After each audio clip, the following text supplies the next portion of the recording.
Allora, per descrivere il mio lavoro e la mia pratica, utilizzerei le parole costruito, processo e linguaggio.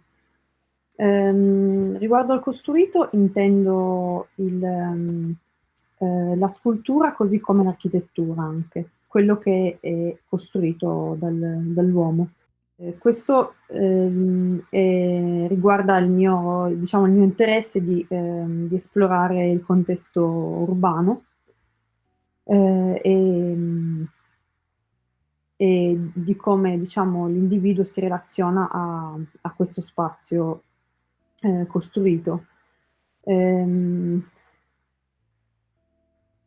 la parola processo, riguarda, appunto il processo più scultoreo e l'elaborazione, da dal diciamo dal medium della scultura, passando per quello del disegno, ma anche, dell'installazione, e per finire appunto il linguaggio che riguarda più la narrazione che anche questo è un mezzo che utilizzo, ehm, nel quale appunto cerco proprio di giocare con il linguaggio proprio dell'arte o, utilizzando altri linguaggi narrativi per parlare dei miei lavori.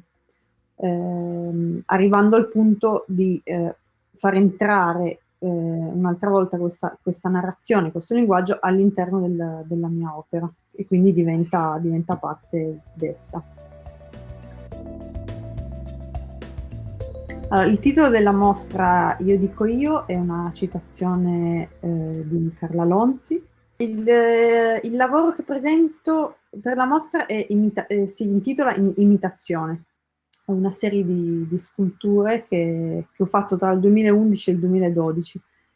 E sono tutte delle, sorte di autoritratti, scultori, in cui, appunto è molto presente questo, il processo del fare la scultura stessa.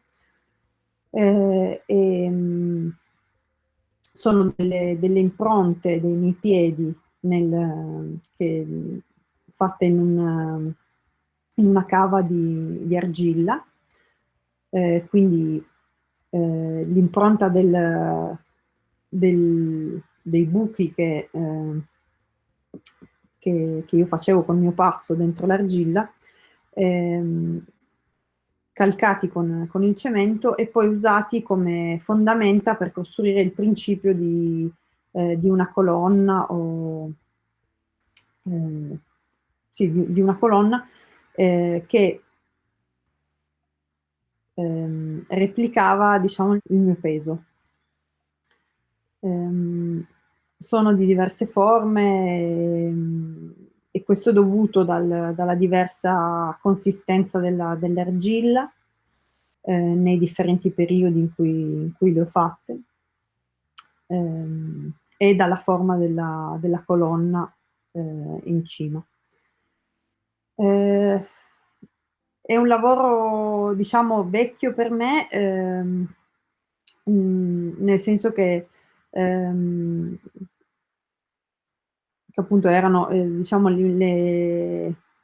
quasi i miei, primi lavori scultori. Ho sempre, in qualche modo ho sempre, ragionato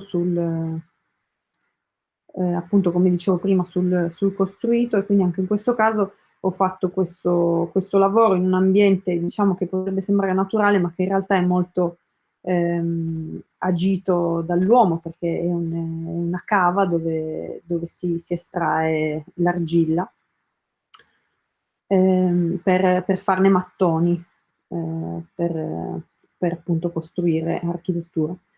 Ehm il gesto e il processo erano in qualche modo molto semplici. Negli ultimi anni ho invece, sviluppato, ehm, una pratica un po' più complessa, che appunto comprende la parte narrativa, ehm, e e quindi una parte narrativa che si nutre anche della finzione. I say I, io dico io.